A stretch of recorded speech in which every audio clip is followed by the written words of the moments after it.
오늘은 당신은 하나님의 아들이니이다, 이런 말씀의 제목을 가지고 함께 주의 음성을 듣는 복된 시간이 될 수 있기를 바랍니다. 저희들이 누가복음을 이렇게 묵상을 해보면 누가라는 이 복음서를 지은 저자가 초점을 맞추고 있는 강조점이 있습니다. 그 강조점이 뭘까? 여러 가지 가르침도 있고 또 기적도 있고 이사도 있습니다. 그런 것들을 보면서 저희들이 이 누가가 이런 것들을 기록하는 이유가 뭘까를 생각하게 되는데, 그 핵심은 이런 가르침을 베푸는 분, 이런 기적을 베푸는 그분, 그리고 이런 병자를 고치는 그 능력 있는 그분, 그 예수가 누구냐 하는 질문을 저희로 하여금 하게 만드는 것입니다. 그래서 누가복음에서 보여주는 그 예수님의 모습은 이 소위 말하면 머사야 서번트예요. 다시 말하면 종으로 섬기기 위해서 오신 예수님이시고, 또 다른 하나는 뭐냐면 가난한 자에게 복음을 선포해서 영원한 소망을 갖게 하고 죄에 눌려서 포로된 자들을 자유하게 하시는 이 선지자 같은 그런 역할을 하시는 하늘에서 오신 왕으로서의 아들로서, 하나님의 아들로서의 예수님을 이야기를 하는 것을 볼 수가 있습니다. 그리고 이제 그 예수님께서 그런 과정 속에서 갈릴리에서 1년을 사역하시다가 저희가 지난주에 묵상한 말씀에 의하면 나사렛이라는 예수님이 태어난 고향에 가서 동일하게 말씀을 선포를 하십니다.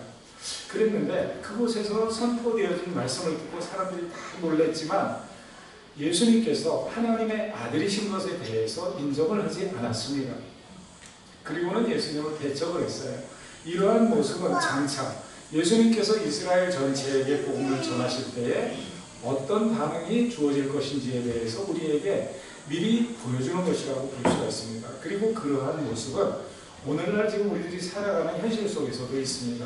이 예수님을 그렇게 선포를 하고 예수님에 대해서 증거를 하면 사람들이 거기에 대해서 모두가 다 아멘하면서 맞습니다, 그분은 하나님의 아들입니다, 그러는 것이 아니라 나사렛에서 일어났던 것처럼, 그리고 또 이스라엘 전체 백성 속에서 일어났던 것처럼 대다수는 그분을 거절하는 역사가 나타나게 됩니다. 그러한 과정 속에서 오늘 특별히 이 누가가 이 말씀을 통해서 저희에게 다시 강조하는 것이 있는데, 그것이 무엇이냐면 예수님이 가지고 있는 그 가르침 속에 나타나는 그분의 능력과 권세, 그분의 능력과 권세. 오늘 이 예수님께서 이 능력 있고 권세 있는 말씀을 증거하시는 그 현장은 지난주에 저희들이 살펴보았던 나사렛이 아니라 오늘 본문을 보면 가버나움이라는 곳이에요. 나사렛은 예수님의 고향이고 가버나움이라는 곳은 갈릴리에 있는 예수님이 사역을 하시던, 어떻게 보면 사역의 본부다라고 말할 수 있어요. 그래서 오늘날도 그곳에 가면 입구에 The City of Jesus 이렇게 써 있어요. 예수님의 도시다, 이렇게 말씀을 하십니다. 그곳에서 일어난 일들을 기록하고 있는데 그 핵심은 예수님의 가르침이에요. 그런데 그 가르침이라는 그 말씀 속에서 역사들이 나타나는데 세 가지를 기록해 놓고 있어요. 그래서 그런 것들을 함께 묶어서 그 역사가 나타나는 능력과 그 능력이 나타나는 근원되는 말씀을 묶어서 저희들에게 설명을 하면서 당신은 이분이 누구라고 생각하십니까? 라는 질문을 저희한테 합니다.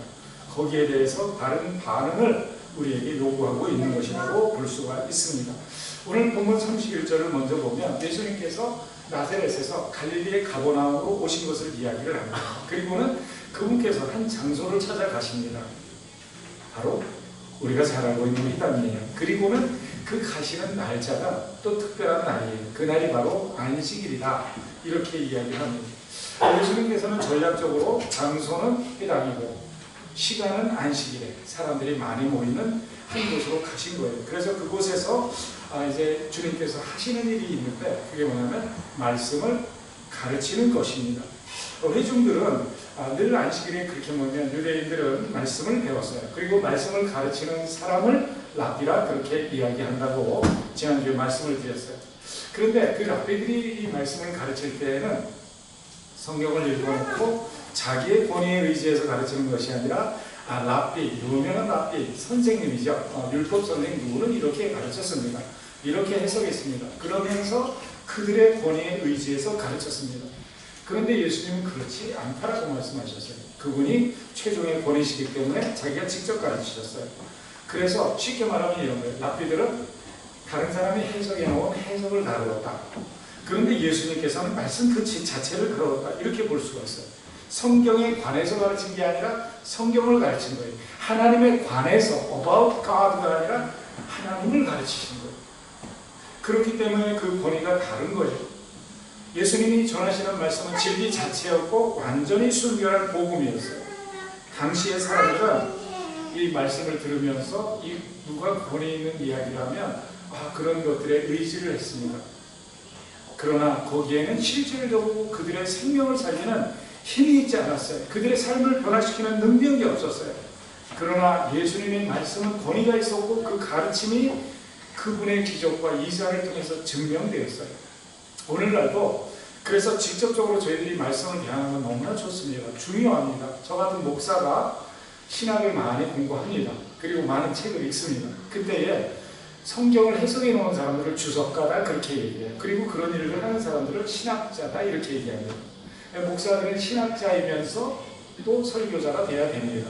그러면서 또 행정가도 돼야 되고 여러 가지 일을 같이 해야 되는데 다른 사람들이 주석해 놓거나 해석해 놓은 곳에 너무 의지하는 목회자는 좋은 목회자가 될 수가 없습니다. 물론 그러한 성경적으로 바르고 신학적으로 바른 사람들이 해석해 놓은 것을 저희들은 잘 참조를 해야 됩니다. 왜냐하면 내가 언제나 하나님의 말씀을 바르게 해석한다는 보장을 할 수가 없기 때문에 그건 교만한 거죠. 그래서 그런 것들을 참조는 해야 되지만 하나님의 말씀 속에 본인이 깊이 묵상하고 들어가고 그 속에서 자기를 향해서 하는 말씀이 없는데 남에게 가르칠 말씀을 찾아낸다는 것은 있을 수 없는 거예요. 하나님이 나에게 하시는 말씀을 듣고 그 말씀을 회중에게 전해야 되는 은혜의 넘침이 흘러가는 것이 말씀 전함이 되어야 되지 신학적으로 논리적으로 따져보니까 이렇다 그래서 그것을 전하는 것 이거는 신학자들이 서로 학교에서 하는 일이지 설교 강단에서 하는 일은 아니에요. 제가 말씀드리는 핵심은 뭐냐면 말씀 자체로 들어가서 은혜를 받는 게 중요하다는 거예요. 목사만 그런 것이 아니라 여러분들도 마찬가지예요. 그래서 정말 중요한 것은 스스로 말씀을 읽고 하나님의 음성을 그 말씀 속에서 들을 수 있는 영적인 귀가 열려야 된다는 거예요. 그리고 성령의 감동으로 되어진 그 말씀을 타고 흐르는 하나님의 인도하심, 성령의 감동하심을 따라서 내 삶이 말씀 따라 변화되는 삶을 체험해야 된다는 것을 이야기를 하는 거예요. 저는 여러분들에게 하나님의 말씀인 성경 자체를 공부하시기를 예수님의 이름으로 축복합니다. 우리 교회의 장점은 성경 공부잖아요. 여러분들 월요일 날이 되고 또 수요일 날이 되고 주일이 되면 각 팀마다 나누어서 여러분들 많은 분들이 성경 공부를 해요. 커피 브레이크 성경 공부라 그래요. 사람들은 이 안디옥 교회는 커피 바리스타가 많아가지고 커피를 드시는 줄로 생각을 하는데 커피를 놓고 같이 공부하는 이런 모델에서 따온 거죠. 커피 브레이크 성경 공부를 합니다. 굉장히 중요해요. 참석하셔야 되는 거예요. 성경에 관해서 아는 거. 그래서 어떤 분이 저는요 그래도 신앙이 있어요. 신앙서적 읽어요. 나쁘지 않아요. 신앙서적 읽는 거 좋아요. 그래서 신앙은 신앙에 관한 것이에요. 성경에 관한 책을 많이 읽을 필요가 없어요. 성경을 읽으셔야 돼요. 하나님에 관해서 알아봤자 소용없어요. 하나님을 알아야 돼요. 정기용 목사에 대해서 아무리 뜬소문으로 알아봤자 소용없어요. 저하고 1대1의 관계를 가지고 알아가는 게 진짜예요. 여러분들이 예를 들어서 한국의 유명한 연예인에 대해서 정치가에 대해서 신문 보고 많이 알아봤죠. 여러분한테 유익이 하나도 없어요. 능력이 없어요. 진짜 그 사람을 아느냐 당신이 관계가 있느냐 이게 중요한 거예요. 그게 바로 말씀이에요. 그래서 하나님의 말씀을 배우세요. 그리고 하나님의 말씀을 가르치세요. 저는 오늘 아침에도 새벽에 일어나서 혼자 기도하면서 가슴이 아팠어요. 이 말씀을 준비해놓고 다시 읽으면서 참 가슴이 아프더라고요. 왜 그랬냐면 어떤 집사님들을 생각해보면 너무 가슴이 아파. 이분이 신앙생활을 40년을 했다고 그러고 자기는 모태신앙이라고 그러고 그러는데 성경 말씀 한번 진지하게 공부를 안 해보는 거예요. 자기가 믿는 이 하나님의 말씀 한번 읽어보지도 않는 거예요. 그러면서 자기는 왜 신앙이 안 자라느냐고 이야기를 해요. 가슴이 아프죠. 그런 얘기를 들으면 말이 안 되는구나. 기도를 하라고 하면 기도 한마디를 못해요. 40년을 교회를 다녔는데 그 모습들을 생각을 하니까 가슴이 아픈 거예요. 슬픔이 온 거예요. 어떻게 이럴 수가 있을까? 그거는 아니지 않습니까? 말씀을 읽으세요. 말씀으로부터 직접 하나님이 말씀하시는 소리를 들으세요. 말씀을 읽으면 그 말씀 자체가 성령의 능력으로 되어 있기 때문에 말씀이 우리에게 이야기를 하셔요. 오늘 이 본문을 보면 예수님께서 그렇게 하시는 거예요. 예수님께서 오늘 본문을 보면 권위를 가지고 가르치셨다라고 말씀하세요. 그 말씀을 들을 때 사람들이 그 말씀 속에서 권세를 느끼는 거예요. 하나님의 능력을 느끼는 거예요. 왜 그럴까요? 예수님이 말씀 자체이기 때문입니다. 말씀이 육신이 되어 우리 가운데 오신 그분이 당신의 말씀을 가르치기 때문이에요. 그래서 권세가 있는 거예요. 그분께서 말씀하실 때는 그 말씀이 그대로 현실인 거예요. 자, 그렇다면 여기에서 저희들이 또 생각하게 되는 거예요. 아니, 도대체 우리 주님께서 무슨 말씀을 가르쳤기에 사람들이 그렇게 놀라고 감동을 받았을까? 누가복음에서 이것이 무엇인지를 저희한테 짐작을 하게 해줘요. 오늘 본문 말씀은 그거를 이야기하지 않습니다. 그러나 우리가 누가복음을 읽다 보면 그 강조점이 하나님의 나라구나 하는 것을 금방 알 수가 있어요. 누가복음에서 강조하는 그 하나님의 나라가 이 누가복음에 32번에 걸쳐서 반복되어서 나타나요. 그리고 오늘 본문 말씀 43절을 보면 우리 주님께서 기적도 우리에게 베푸시고 정말 이렇게 멋진 삶으로 같이 삽시다. 예수님 우리가 계속 계셨으면 좋겠습니다. 이렇게 만류하는 그 백성들을 뒤로하고 우리 주님께서 하시는 말씀이 있어요. 내가 다른 동네에 가서도 하나님의 나라의 복음을 전하여야 하리니 내가 이를 위하여 보내심을 받았노라. 이렇게 말씀을 하셔요. 하나님의 나라의 복음. 이거를 주님께서 말씀하시는 거예요.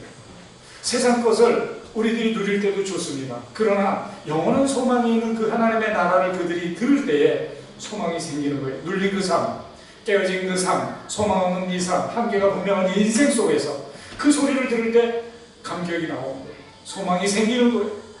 그리고 이 나라를 줄 수 있는 그 하나님의 아들 되신 그분이 무엇으로 그분의 말씀이 참인 것을 증명합니까? 오늘 나타나는 세 가지 기적들을 통해서 증명하는 것을 저희들은 볼 수가 있습니다. 오늘 이 43절을 보면 하나님의 말씀이 그렇게 권세 있게 외쳐지자 회당에서 더러운 귀신 들린 사람이 큰 소리를 지릅니다. 그러면서 이야기하는 거예요. 나사렛 예수여, 당신과 우리가 무슨 상관이 있습니까? 우리를 멸망시키려고 오셨습니까? 나는 당신이 누구인 줄 아는데 하나님의 거룩한 자입니다. 이 고백이 나오는 거예요. 오늘 이 본문을 보면 이 권위 있고 권세 있는 가르침을 들었던 나사렛 사람들하고 오늘 이 가버나움의 회당 사람들하고 똑같은 게 있어요. 그게 뭐죠? 이 권세 있는 가르침에 전부 감동을 받고 놀라는 것까지는 똑같은 거예요. 그런데 오늘 이 본문을 보면 예수님께서 이렇게 말씀을 가르치고 설교할 때 딱 방해자가 나타나는데 그게 귀신이에요. 오늘 본문을 보면 이 귀신 들린 사람이 소리를 지르는 거죠. 그런데 이 사람이 소리 지르는 내용이 나사렛에서 있었던 사람들하고는 너무나 달라요. 나사렛에 있었던 사람들은 놀라고 또 놀랐는데 즉흥적으로 하는 말씀이 이 사람이 요셉의 아들이 아니냐. 우리하고 어렸을 때 같이 지내고 그 개구장이 그리고 목수를 하던 그 목수 요셉의 아들 예수 아니냐. 가르치는 건 놀랍고 신기하고 정말 이거 있을 수 없는 일이지만 메시아로 받아들이기는 거절했던 것을 볼 수 있어요. 하나님의 아들인 것을 부정하는 것을 볼 수 있어요. 그러나 오늘 본문에 가버나움의 사람들은 귀신 들린 사람이 먼저 예수님을 알아보는 것을 볼 수가 있어요. 그 가르침을 듣다가 깜짝 놀라는 거예요. 왜 그렇습니까? 여러분, 영의 세계는 영의 세계끼리 통하는 거예요. 귀신은 알아보는 거예요. 사람은 몰라도요, 귀신은 알아. 그래서 여러분들 그런 사람이 있어요. 귀신 들린 사람은 누구를 보면서 당신 나하고 똑같구만. 무슨 얘기예요? 당신에게도 악한 영적인 요소가 지금 당신을 컨트롤하고 있다는 걸 금방 알아봐요. 다른 사람은 몰라, 그 정체를. 근데 알아보면 당신 나하고 똑같구만. 이런 사람이 있어요. 그때는 예수님께 빨리 오셔야 돼. 그 말씀 드립니다. 귀신은 귀신을 알아보고 영적인 세계는 영적인 세계끼리 서로 알아보는 거예요. 오늘 이 본문을 보면 똑같은 가르침에 똑같이 권세에 놀랐는데도 불구하고 오늘 본문에 귀신이 먼저 알아보고 뭐라고 말해? 예수님의 정체를 알아보는 거예요. 여러분, 오늘 이 본문에 나오는 사람은 제정신이 아니다 그런 뜻이 아니에요. 그냥 insane 아니면 out of mind 이런 게 아니에요. 여기서 말하는 건 demon possessed. 그게 무슨 얘기냐면 귀신에 의해서 사로잡힌 것을 이야기하는 거예요. 내 의지대로 삶을 살 수 없이 악한 영이 뒤흔드는 삶을 이야기하는 거예요. 그래서 이런 사람은 성경에 보면 자기 몸을 상하게 하기도 하고 불에도 넘어지고 물에도 빠지는 경우를 볼 수 있어요. 자기 의지대로 자기 인생을 살 수 없이 악한 영이 시키는 대로 살아가는 거예요. 이런 것의 단적인 예가 어떤 거죠? 신내림을 받은 무당의 모습 속에 드러나는 거예요. 무당이 신내림 받고 싶어하는 사람이 있습니까, 여러분? 저는요 그런 사람 많이 만났습니다. 신내림 받고 무당 되고 싶어하는 사람 하나도 없어요. 다 맨 처음에 거부하고요, 도망다니고요. 호주까지 도망가서 여기서 예수 믿는 사람도 있어요, 저희 교회에서. 그 사람들은 이게 자기가 귀신을 자기 속에 들이고 싶어서 그런 게 아니라 귀신이 그 사람을 포제스트하는 거예요. 그래서 그 사람 행동대로 하지 못하는 귀신과 신내림 받고 굿쟁이 되고 싶어서 합니까? 그런 거 아니에요. 귀신, 그 악한 영이 그렇게 하는 거죠. 오늘 이 본문에 보면 그 귀신들을 서로 하고, 그래서 여러분이 예수를 정말 잘 믿으면 이런 사람들은 예수 잘 믿는 사람들 꼼짝도 못 하잖아요. 눈만 노려봐도 꼼짝 못 하잖아요. 그 사람들은 알아요. 자기들이 상대할 수 없는 진짜 우주의 왕신 단 하나뿐이신 그 하나님 예수 그리스도를 우리가 믿는 것을 알고 우리가 그분의 백성인 것을 알고 있는 거예요. 오늘 이 본문을 보면 이 약한 영들이 자기들이 그 예수 그리스도에 대해서 멸망할 것까지 알고 있어요. 악한 영들을 멸하러 오신 예수님을 아는 거예요. 그래서 귀신들이 그렇게 예수님에게 외치는 거예요. 우리를 멸하러 오셨나이까? 우리는 무슨 상관이 있나이까? 나는 당신이 누군지 아나이다. 하나님의 거룩한 자입니다. 라고 이야기를 하는 거예요. 그때 예수님께서 말씀하셔요. 잠잠하고 그에게서 나아가 말씀하셔요. 그랬더니 어떻게? 귀신이 그대로 순종한 것이죠. 무엇을 말하는 거예요? 예수님이 사람들이 놀랐던 그 가르침이 와, 이게 진짜구나. 권세 있는 가르침에 권세 있는 것이 진짜로 이것을 통해서 증명이 되는 거예요. 그분은 정말 하나님의 권세를 갖고 있다는 것을 증명하는 거예요. 심지어 오늘 이 본문을 보면 귀신이 사람을 컨트롤하는데 그 컨트롤하는 귀신을 어떻게 해요?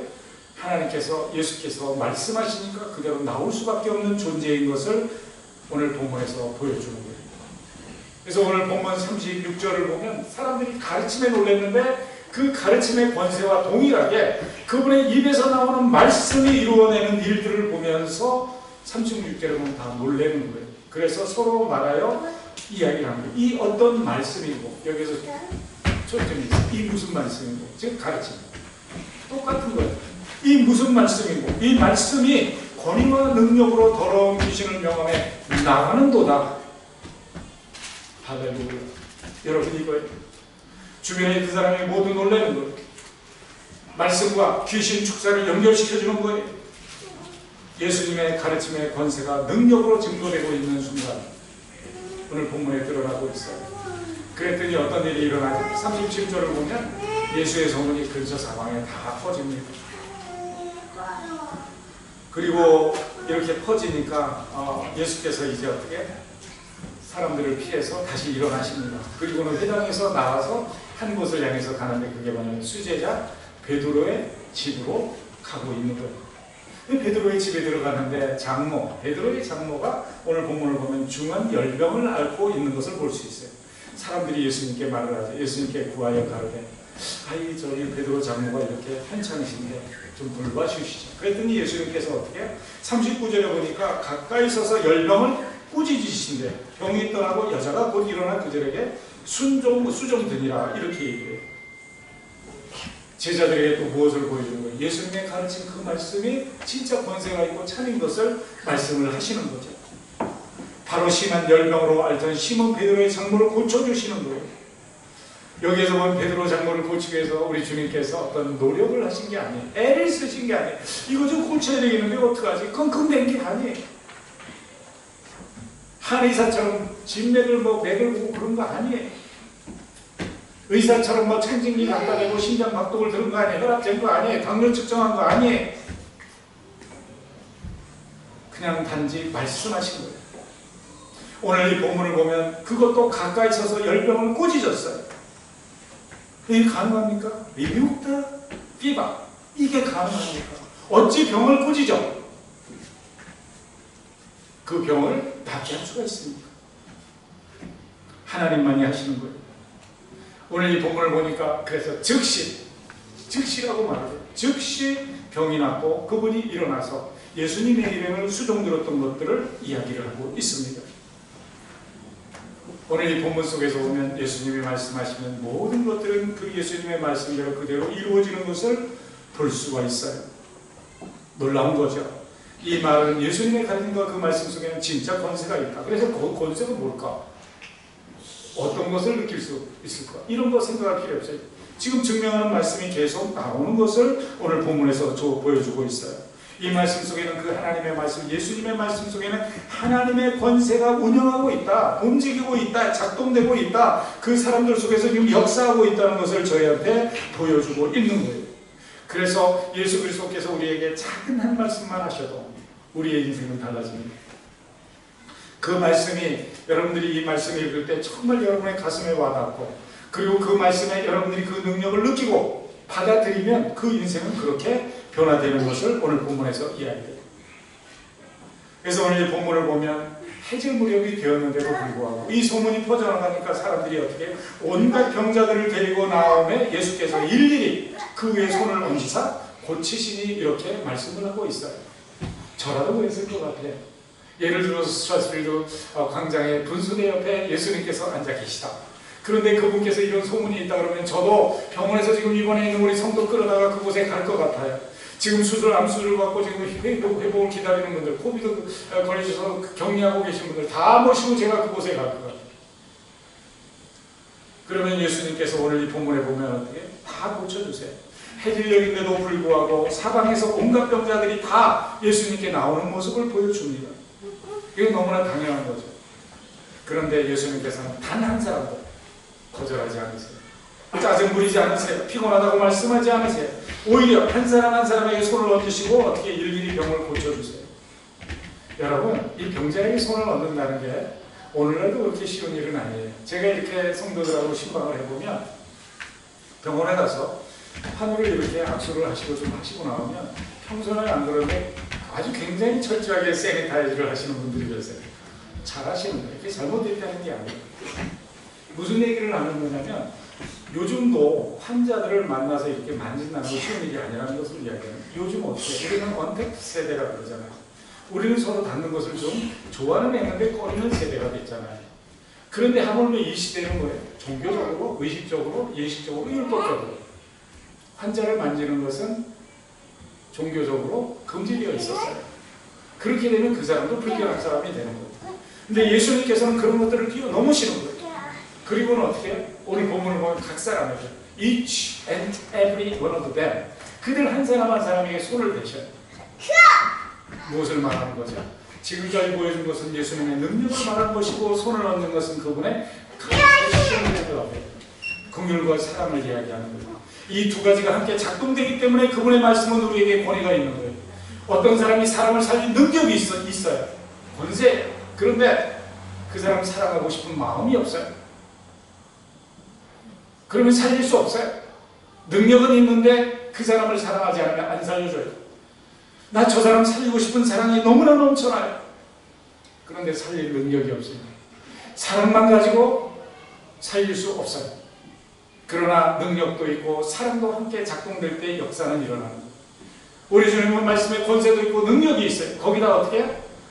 오늘 본문을 보면 손을 얹어 율법과 의식을 끼워놓고 사랑하는 컴패션, 동정과 공율이 있고 사랑이 있는 거예요. 그때 역사는 나타나는 거예요. 그래서 예수님은 그 사랑의 능력도 있고 실제적으로 사람을 고칠 수 있는 능력도 있는 거예요. 얼마나 놀라워요. 이 말씀은 무엇을 보여줍니까? 우리는 이 깨어진 세상 속에 살고 있다. 이 브로큰 월드에 살고 있는 우리 그 브로큰 하트들이에요. 깨어진 세상 속에 살아가는 깨어진 심령들이에요. 우리는 아플 수밖에 없고 우리는 세상의 영에 시달릴 수밖에 없는 존재인 것을 이야기를 하는 거예요. 죄의 영향력 아래 신음하고 살아가는 그런 존재일 수밖에 없다는 것을 우리는 오늘 본문을 통해서 우리의 실체를 보게 되는 거예요. 그러면서 여기에서 소망을 발견하게 되는 거예요. 그런 세상을 향해서 뚫고 들어오신 우리 예수 그리스도를 통해서 모든 것을 새롭게 하시기 위해서 우리에게 손을 얹으시고 치유하시는 예수님을 오늘 본문에서 우리는 만나게 되는 거예요. 그분이 말씀하신 대로 실제적으로 우리의 삶 가운데 행하시는 우리 주님.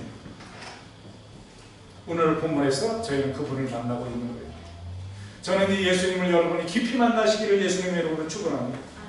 이렇게 될 때에 또 다른 일이 일어나요. 병들만 고침받는 게 아니라 41절을 보면 동일하게 어떻게 여러 사람에게 귀신들이 나가며, 귀신 고침이 귀신 뭐라는 게 한 사람에게서만 있었던 게 아니에요.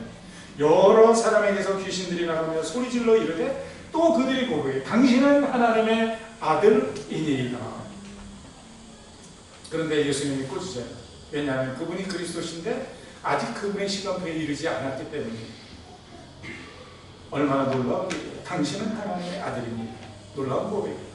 나는 당신이 누구신지 아노니 하나님의 거룩한 자녀이다 라고 고백하고 있어요. 여기에서 우리가 주목해야 되는 게 있어요. 하나님의 아들이라는 게 뭐냐? 쉽게 말하면 이런 거예요. 제가 아들이 하나 있습니다. 장가 갔습니다. 근데 손주도 있습니다. 그런데 이 아들이요, 우리 집을 지 맘대로 들어와요. 냉장고에 제가 먹으려고 맛있는 거 해놓으면 아빠 이거 먹어도 돼? 그리고 제가 먹을 거예요. 그리고 자기 맘대로 자기 아들 편하게 가구도 이쪽 놨다 저쪽 놨다 이렇게 하고 우리 뭐 이놈한테 좋은데? 그러면서 해요. 그리고 이 손주놈도 와가지고 지 맘대로 해요. 책상에 들어와서 자기가 컴퓨터도 만지고요. 뭐 망가뜨리기도 하고 막 그래요. 무슨 얘기를 합니까? 아들이라는 것은 아버지의 것을 언제든지 access to 접근해서 자기 마음대로 사용할 수 있는 권세가 있다. 하나님의 아들이라는 말이 무엇입니까?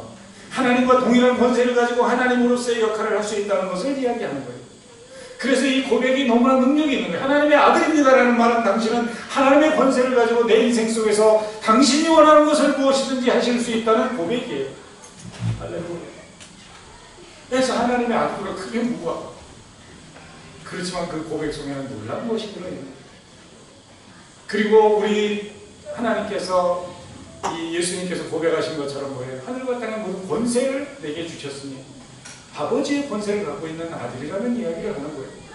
그리고 그분은 동시에 하나님이시니까 거룩하시고 거룩한 분의 자녀라는 것을 말씀하고 있는 거예요. 자, 여러분, 여기에서 저희들에게 중요하게 하나님께서 하시는 말씀이 또 한 가지가 있어요. 그러면 당신은 하나님의 거룩한 자여 하나님의 아들입니다라는 고백으로 충분하냐라는 거예요. 아니에요. 절대로 그렇지 않아요. 오늘 본문을 보면 귀신은 둘 다 그렇게 고백했어요. 당신은 하나님의 거룩한 자입니다. 하나님의 아들입니다. 그런데 어떻게 했어요? 그 사람 중에서 나와야겠고 멸망당했어요. 우리가 고백하는 것으로 끝나는 거 아니라는 것을 말씀하셔요. 그래서 야고보 사도가 이야기를 하는 거예요. 야고보 사도가 2장 9절에서 그렇게 이야기를 해요. 내가 하나님은 한 분이시오? 그분만이 하나님인 것을 믿느냐? 잘하였도다. 귀신들도 그것을 믿고 떠느니라. 오늘 본문하고 똑같은 거예요. 귀신들도 그걸 믿고 떠나요. 그러나 그것으로 끝나서는 안 돼요. 성경에서 이야기하는 거 우리 주님께서 하나님의 나라를 선포한다고 말씀하셨죠. 예수님께서. 그 하나님 나라를 선포하는 주제가 뭡니까? 자기를 낮추는 거예요. 그 권세 앞에 내가 죄인인 것을 인정하는 거예요. 그리고 그 죄를 회개하는 심령을 가지고 그분에게 달려가는 거예요. 무엇을 위해서? 그분의 용서를 위해서. 그리고 그동안 세상에서 섬기던 이 세상의 수많은 신들, 돈이라는 신과 내 주먹이라는 신과 그 알량한 학위 몇 개 갖고 있는 거, 조금 실력 있는 거, 무엇입니까? 그게 바로 우리들의 아이들의 우상이에요. 그게 바로 우리들의 하나님이에요. 그것을 버리고 누구에게 충성하기로?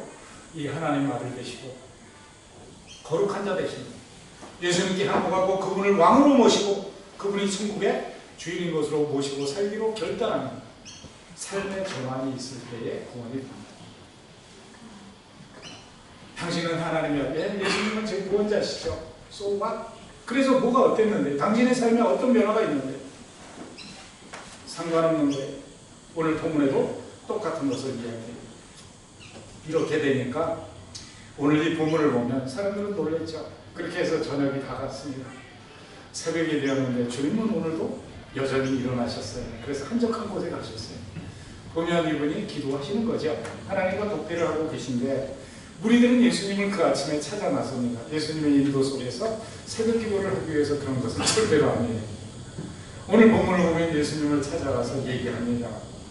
새벽 기도하고 계신데 떠나지 못하게 만류하시는 거예요. 예수님, 저희가 섭섭하게는 안 해드릴게요. 그래도 뭐 임금님으로 모시고 우리 중에 계시면서 우리가 병들면 고쳐주시고 우리들이 힘들면 해결해 주시고 귀신도 쫓아내 주시고 그렇게 좀 해주시겠습니까? 그래서 임금님으로 제가 대접을 해드릴게요. 오늘날 성도들의 태도가 그렇지 않습니까? 문제 해결을 위해서 하나님 앞에 이렇게 엎드립니다. 그리고 문제 해결되고 나면 어떻게 해요? 예수님 제가 좀 사생활이 침해되고 있으니까 좀 떠나 계시다가 제가 필요하면 다시 오십시오. 우리들의 믿음이 그럴 때 혹시 없습니까?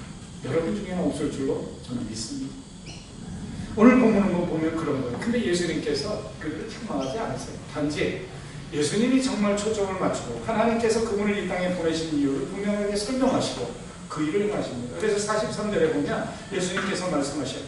내가 다른 동네들에서도 하나님의 나라 복음을 전하여야 하니 이를 위하여 내가 보내심을 받았노라 라고 말씀하십니다. 예수님이 이 땅에 오신 이유를 분명하게 설명하고 계신 거예요. 오늘 본문을 보면 누가복음의 주제가 뭐냐 아까 말씀했잖아요. 맨 처음에 뭐죠? 오늘 본문을 보면 하나님 나라의 복음, The Gospel of the Kingdom of God, 하나님의 나라의 복음을 전하기 위해서 오셨다라고 말씀하셔요. 그리고 우리 주님께서는 실제로 그 사람들을 떠나서 갈릴리의 여러 회당에서 전도하셔요. 그게 44절 마지막 절이죠. 군중들의 필요를 채워주기 위한 것도 아니요, 그 인기 속에 머무는 것도 아니에요. 영원한 나라를 줄 수 있는 그 영원 구원이라는 사명을 따라 움직이고 계신 거예요. 예수님이 이 땅에 오신 목적 무엇입니까? 영원 구원이에요. 잃어버린 자를 구원해서 이 함께가 분명한 삶을 살아가는 그들에게 영원한 생명을 주시기 위해서 오신 거예요. 우리들이 이 세상에서 육신의 질병을 고치고 귀신의 사슬에서 자유가 되어지는 그런 구원도 중요하지만 더 중요한 것은 영혼이 구원받고 천국 백성이 되어서 영생을 누리게 하는 것입니다. 우리들은 초점이 부스러기 축복에 맞추어지고 그것을 사모할 때가 많습니다. 우리는 그게 필요합니다. 오늘 본문은 그런 것들을 우리로 하여금 과감하게 뛰어넘는 믿음을 요구하십니다. 그리고 하나님 나라 정말 예수를 통해서 우리가 얻을 수 있는 진짜 안위가 무엇인지를 바라보게 합니다. 오늘 우리 넓게 집사님이 계시고 그렇지만 여러분, 우리 김성민 집사님의 하나님 나라의 입성, 이 놀랍고 멋진 순간, 이런 것들을 생각을 하면서 예수를 왜 믿었습니까? 우리가 만약에 우리 김성민 집사님께서 지금 천국에 입성하셔서 그 영원한 나라의 백성으로 지금 가장 좋은 곳에 계시다는 이 확신과 성경의 말씀이 믿어지지 않는다면, 그것을 믿지 않는다면 그동안 믿어온 게 무슨 종교 노름입니까? 장난입니까? 그런 거는 있을 수 없습니다. 하나님의 나라입니다. 영원한 나라입니다. 그래서 우리 주님께서 오늘 본문을 보면 44절에 갈릴리 19회당에 습관처럼 또 들어가셔서 하시는 일이 있는데 전도를 하셨어요. 전도를 하신다는 그들에게 하나님 나라를 가르치고 하나님 나라를 선포하는 거예요. 그리고 그 가르침과 그 나라가 실제인 것을, 그리고 그 실제를 가져온 분이 예수님인 것을 그분의 기적과 이사를 통해서 증거해 나가시는 거예요. 이런 것들을 보면서 와우 놀라거나 당신 하나님의 아들 맞는 것 같은데요? 그 정도 고백이 아니에요. 그거를 넘어서야 되는 거예요. 간단하게 적용을 해보고 말씀을 마치도록 하겠습니다. 첫째는 이러한 예수님의 권세를 알고 계시고, 그렇다면 어떻게? 그분의 권세하에 우리는 무릎을 꿇는 거예요. 그리고 두 번째는 어떻게? 그분의 그 권세가 명하는 그것을 하는 거예요. 아, 내 삶의 죄악됨을 인정하고 돌이켜 그분의 용서를 구하고 용서받은 죄인으로서 그러면 의인이 되는 거예요. 그런데 용서받지 못한 의인은 죄인이에요. 용서받은 죄인으로서 하나님의 은혜를 이 세상에서 살아가면서 누리시다가 병도 고침받고 그분의 공급하심을 모든 것을 누리다가 마지막 순간에 주님 품에 안겨서 그 나라로 들어가는 이런 것들이 우리의 꿈이 아닙니까? 이 하나님 나라를 선포하시는 그분 어디에서 만납니까? 아까 말씀드렸죠. 이 말씀, 이 말씀의 권세를 신뢰하십시오. 말씀 자체로 들어가십시오. 그 말씀 속에서 주님께서 하시는 말씀을 들으십시오. 그리고 그 말씀에 순종하십시오. 그때 이 말씀 속에 약속되어진 모든 축복들이 이 생의 것뿐만 아니라 저 세상의 영원한 것까지 저와 여러분의 것이 되실 줄을 분명히 믿습니다. 이런 것들을 누리시는 여러분 되시기를 예수님의 이름으로 축원합니다. 아멘.